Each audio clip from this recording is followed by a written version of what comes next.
of school is this anyway? I can handle things, I'm smart! But have you considered that he might just be that good? Not this good. Welcome to the Mr. IQ Podcast. Here's your host, Chip Franklin.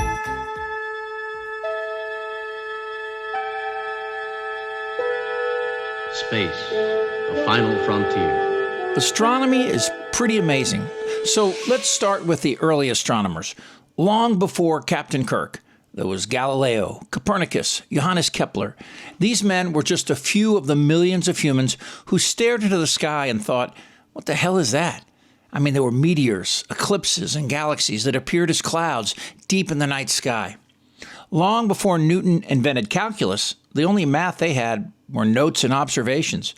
Galileo didn't invent the telescope, although he greatly refined it, making it increasingly more powerful. The Dutch were already using a similar version. And Galileo wasn't the first to point it to the sky, though it was Galileo's observations of the stars and planets around 500 years ago that proved really significant. He observed the moon wasn't a perfect sphere. And like the Chinese did back in 165 BC, he observed the imperfections of the sun. He saw sunspots. The Catholic Church was not pleased when Galileo wrote that the stars were in fact imperfect, and just like our sun, there were countless stars in the sky. A century before Galileo, Copernicus, both a mathematician and an astronomer, proposed that the sun was stationary in the center of the universe and the Earth revolved around it. He created a concept of a universe in which the distance of the planets from the sun bore a direct relationship to the size of their orbits. Now, a little after Copernicus, German astronomer Johannes Kepler proposed 3 laws of planetary motion.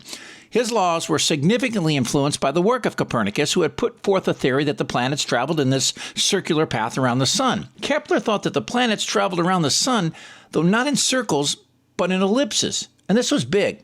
When the planet is closer to the sun, he observed it moves faster than when it is farther from the sun, so it travels a greater distance in the same amount of time.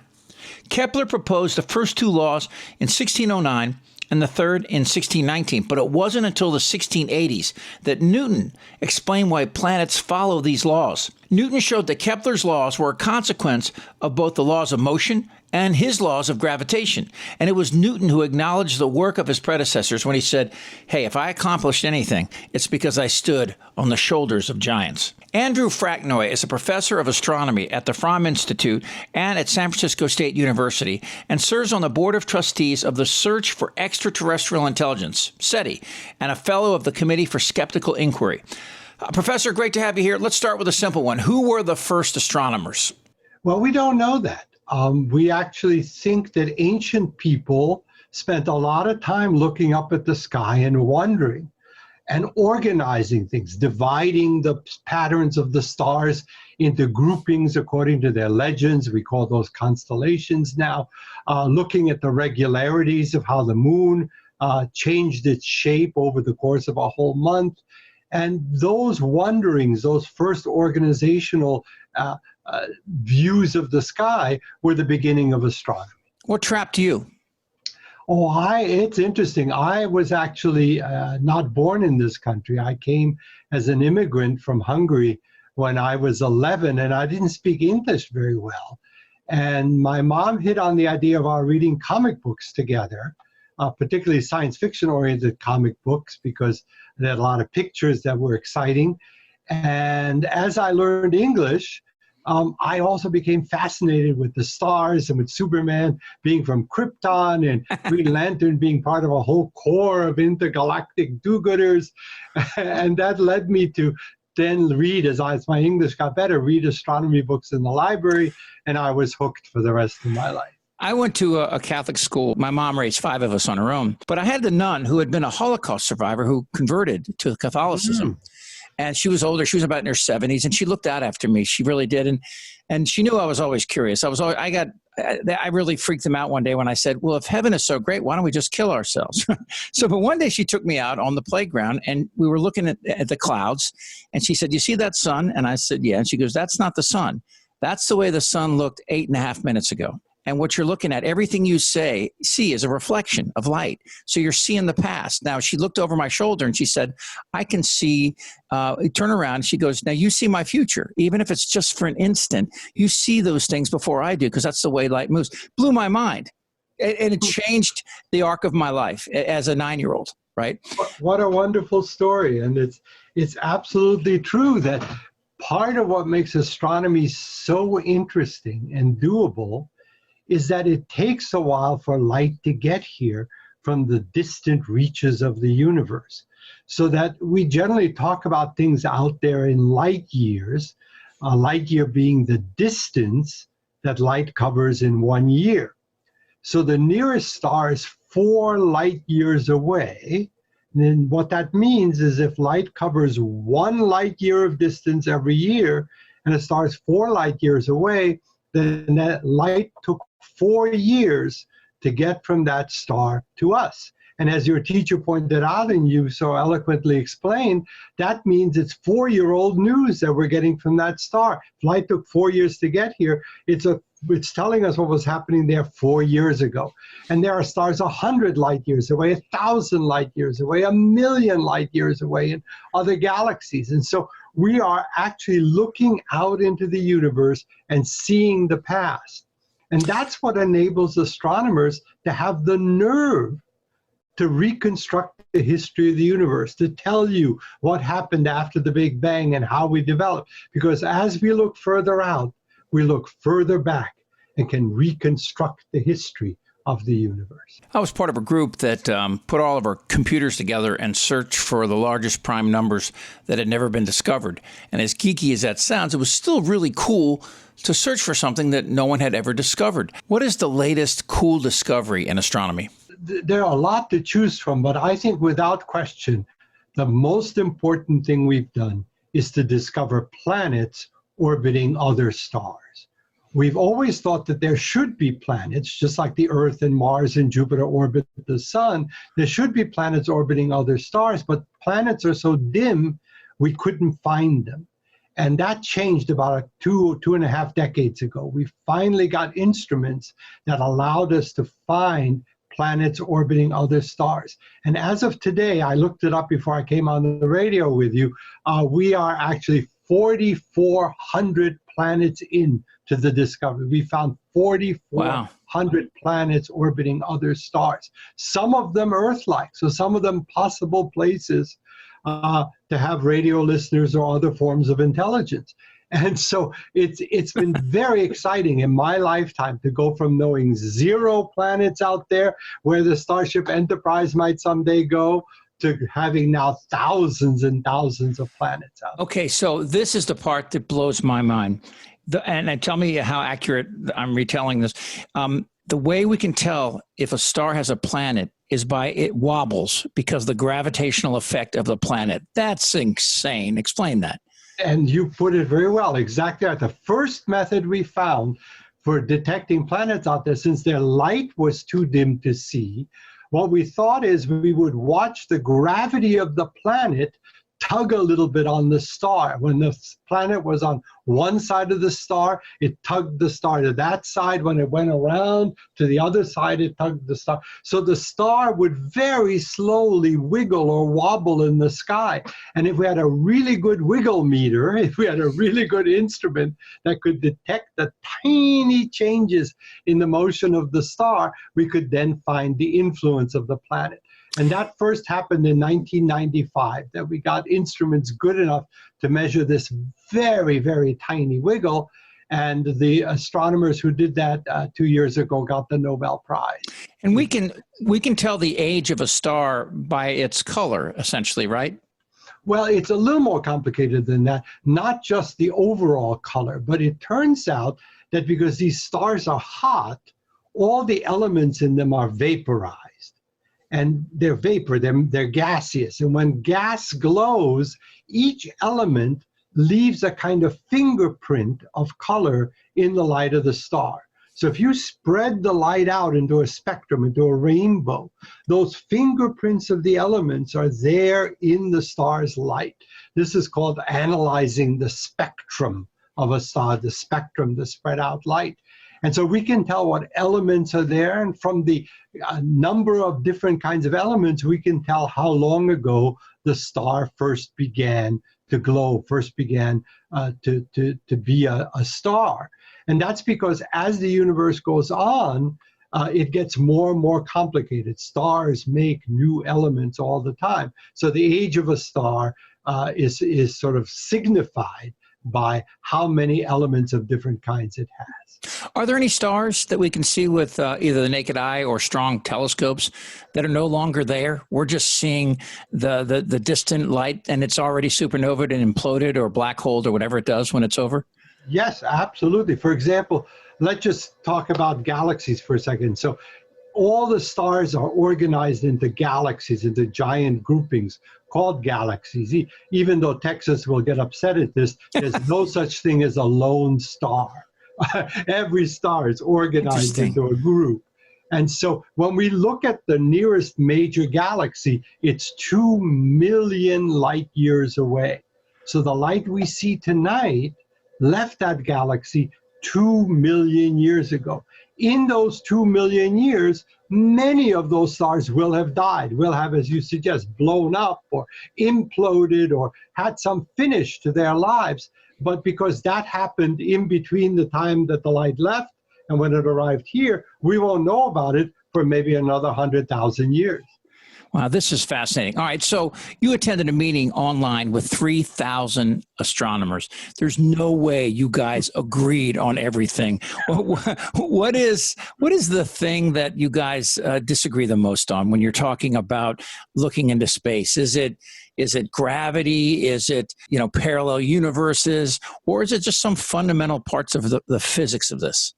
Well, there are many sort of frontier, or as you say, fundamental questions that we don't yet have an answer to. But I would say the thing that we would most disagree about is whether or not there's intelligent life out there. That's a question about which we have very little evidence. Many things in science, even though our former president may not agree, many things in science are actually settled by experiments, by doing careful studies. By failure, the scientific method, failure after failure after failure till you learn. Yeah, right. That's right. And also making sure that what you do is backed up not by one anecdote, but a whole series of observations. And so there are so far no hints about intelligent life out there. We do know there are all these planets, but we have no evidence whether the life out there could develop into intelligence as we did, or if all we have out there are amoebas and flatworms, and, organisms with no signs of intelligence, or maybe no life at all. Yeah, so the odds seem to indicate, the odds are in the favor of some kind of life out there, wouldn't you say? Well, sure. Statistically, because of the Copernican idea you suggested earlier, that we're not that special, there's nothing that special about us, we are in fact probably not in any way unusual in forming intelligent or complicated life. And we're still very hopeful that we can signal to aliens out there, or they can signal to us, and we might know the answer to this hotly debated question. When I was a little kid, I used to buy all the books I could on UFOs. You remember VICAP? Or NICAP, the National Investigation Committee on Aerial Phenomena. When I was a little boy, that was a big deal. These guys, and there was basically a government agency that looked into UFOs. And so I was so fascinated. And once I took a garbage can lid, I threw it up and I took a Polaroid of it, right? And I took it into our newspaper, our little small town newspaper in Alexandria, Virginia, a town right across the river from Washington, D.C. And they put it in there. And the point is be careful what you believe. And this 10-year-old boy took a picture of a UFO. And again, all these things kind of feed into this evolution of trying to figure out what's out there. I kind of find myself on Enrico Fermi's side, the father of the nuclear reactor. He said, if they're there, where are they? Right. So that's, you're really talking about two separate issues. So let me take each of them in turn. UFOs are very interesting. For astronomers, most UFOs turn into IFOs. They're not unidentified.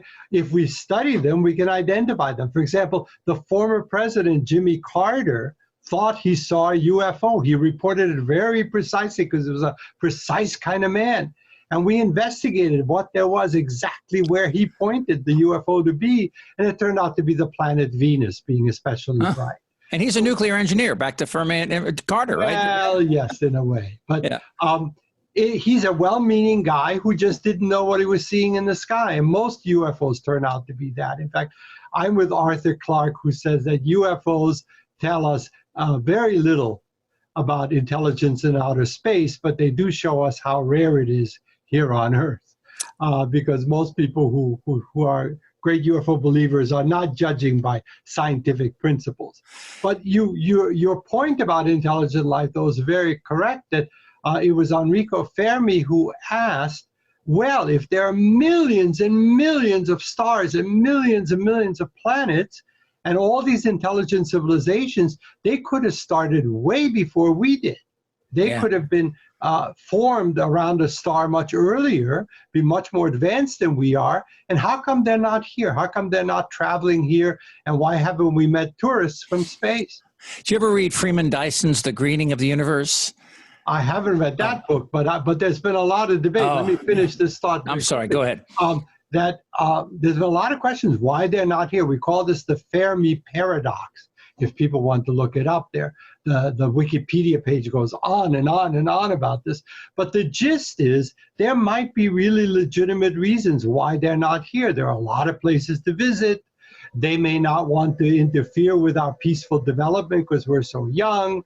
We may actually be in a zoo or some other kind of protected habitat. They may not like to travel. There are lots and lots of answers to this, but we won't know whether they're out there unless we do the experiments. I think it's so cool. You serve on the board for SETI, the Search for Extraterrestrial Intelligence, which we've seen in movies and, Carl Sagan. And let me just ask you this. If we do discover life, will it be a radio signal, most probably, do you think?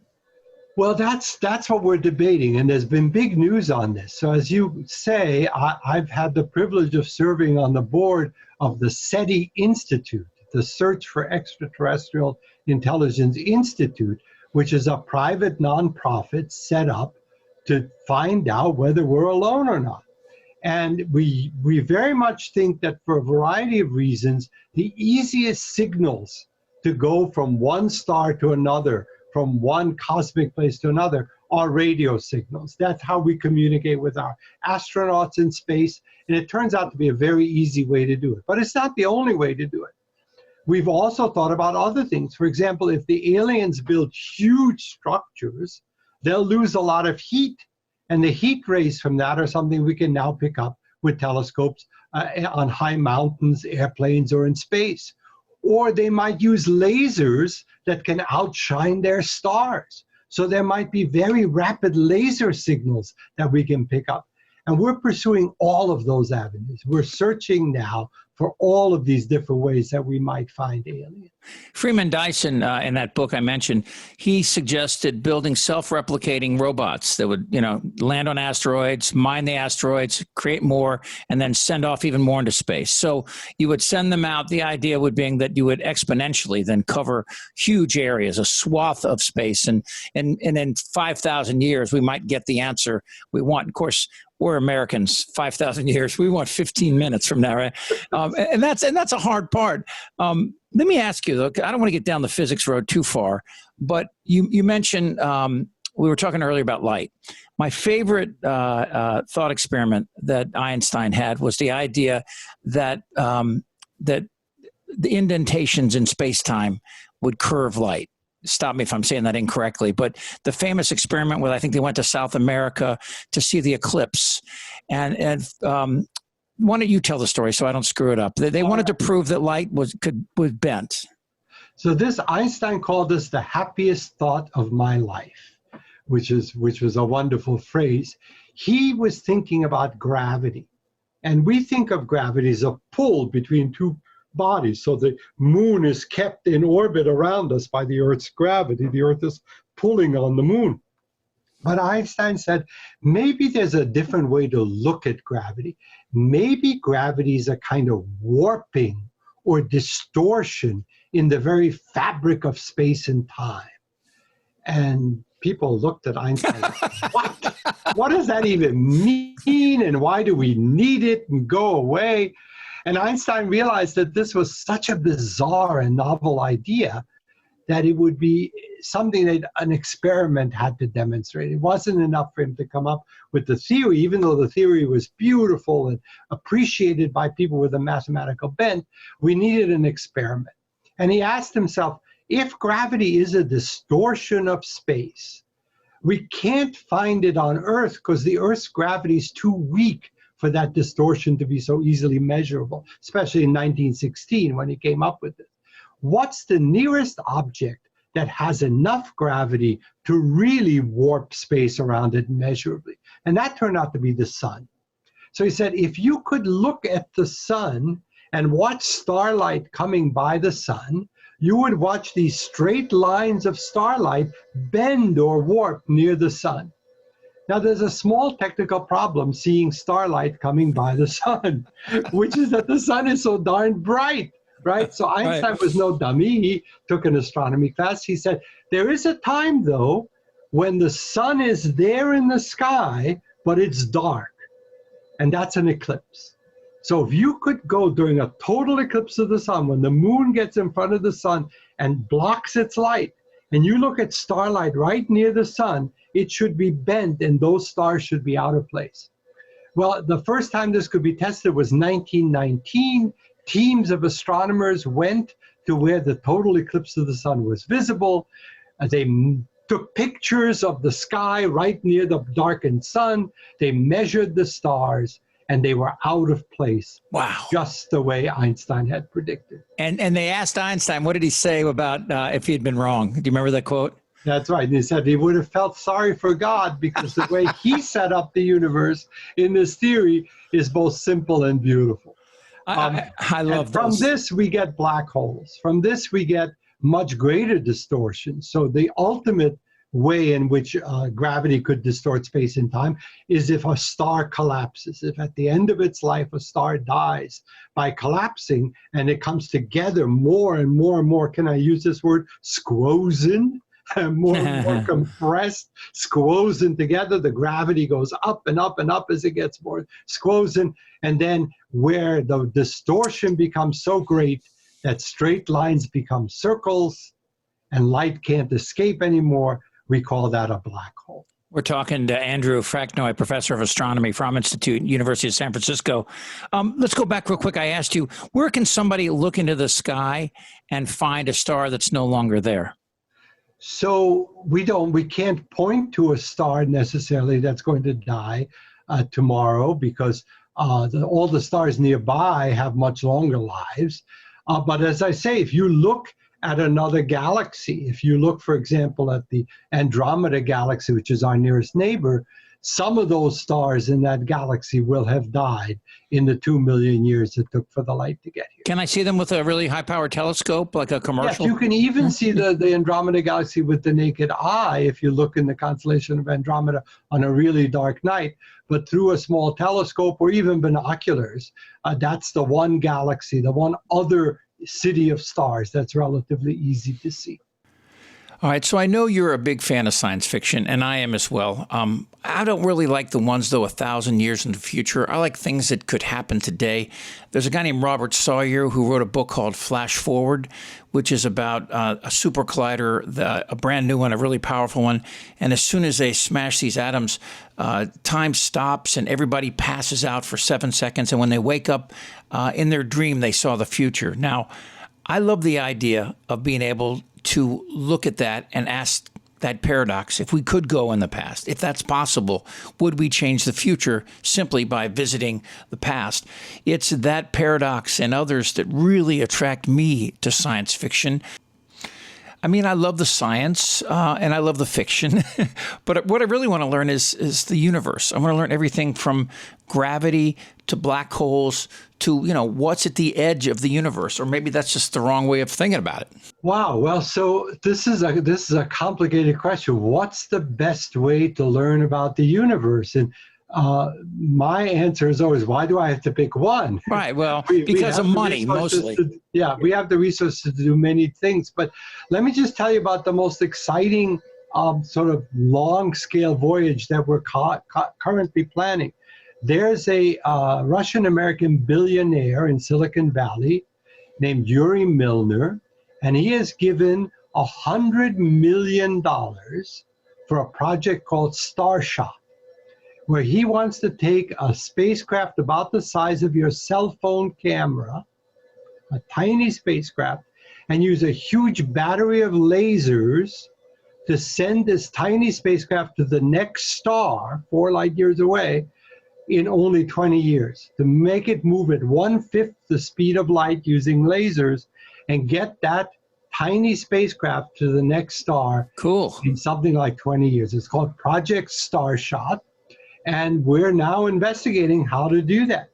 He's also, by the way, given $100 million to Berkeley to speed up the search for alien messages. I'm on the board of advisors for that. And so this is a real visionary who wants to speed up our connections to the universe. So it may be that whenever this gets started, 20 years after that, we may actually have a space probe at the nearest star. But in the meantime, we're exploring the local region of space, and we have spacecraft landing on Mars this year. We have spacecraft that are examining the outer planets. There's a beautiful spacecraft taking pictures of Jupiter. So we're exploring all the different ways we can send things out there, but mostly we're just receiving all this wonderful information from the universe and trying to interpret it. The idea of bending space-time and creating these wormholes, the idea that we could travel across a great distance in space if we could somehow bend that. In other words, the famous thing is a piece of paper. If you have to travel a piece of paper while it's laying on a table, it's a long way. But if you folded it up and you just have to go to the same point, all of a sudden you've cut off 9/10 of the distance. I mean, are wormholes something that we can actually look forward to, or is this all just in our imagination? So exactly, this is the trick that Einstein's theory makes possible, that if you could go through warped space, you might arrive somewhere else without having to travel through regular space. We call it a wormhole because normally if you have an apple, and you want to get from one side of the apple to the other, you have to go around the whole apple. I didn't know that's why a worm travels through the apple and takes a shortcut. So this is the plot of the wonderful movie Interstellar, right, which I recommend because it was written by scientists. But if we had a wormhole of some kind, that wormhole could allow us to travel more quickly. Right now, we don't think that's really possible. First of all, you'd get squeezed into subatomic particles trying to go through it. But you never know. Science is always a progress report, and we're investigating those possibilities right now. That's why I think, in my opinion, the answers are here, not out there, that we can find here. Last thing, and I think this is really remarkable. You teach these programs for retired people about astronomy, and I think it's really cool because I think, getting people's curiosity, piquing their curiosity to learn more about the world around them and the things they can't even touch. I think it's amazing. Who are these people that are coming to these classes, these people, these retired people? Had they ever thought about it in the past, or is this just a new acquired interest? Well, this is something I'm having a lot of fun doing. I retired from regular college teaching a few years ago, and I'm having a lot of fun teaching non-credit, non-technical classes, both at the University of San Francisco's Fromm Institute and at the San Francisco State Osher Lifelong Learning Institute, where just ordinary people come back and they take short non-credit classes on topics that sound like fun to them. So I'm teaching a course right now on aliens in science and science fiction. Are aliens real? How would we find them? Just the kind of things you enjoy talking about. I'm just about to start teaching a class on the black hole mystery and how we learned about black holes and why they got the Nobel Prize last year. So it's ordinary people, but people with a curiosity. And what they want is not the math, but the romance of it, the fun of it. And that's, if I may say, that's been my privilege over my whole career, is that I've had the ability and the interest in explaining astronomy in everyday language. And I think that's something that a lot of people are interested in once they get past being scared. Well, I was so excited to talk to you. I forgot to turn record on for the first 2 minutes of our conversation. Professor, thank you so much. I would love to do this again sometime in the near future. And when you discover that life in outer space, say hello for me, will you? Will do. Will do, and thanks for having me. That was Dr. Andrew Fornacki from the Fromm Institute. I'm Chip Franklin, and this is Mr. IQ. You've been listening to the Mr. IQ podcast with Chip Franklin. To hear more, go to MrIQ.com or wherever you download your podcasts.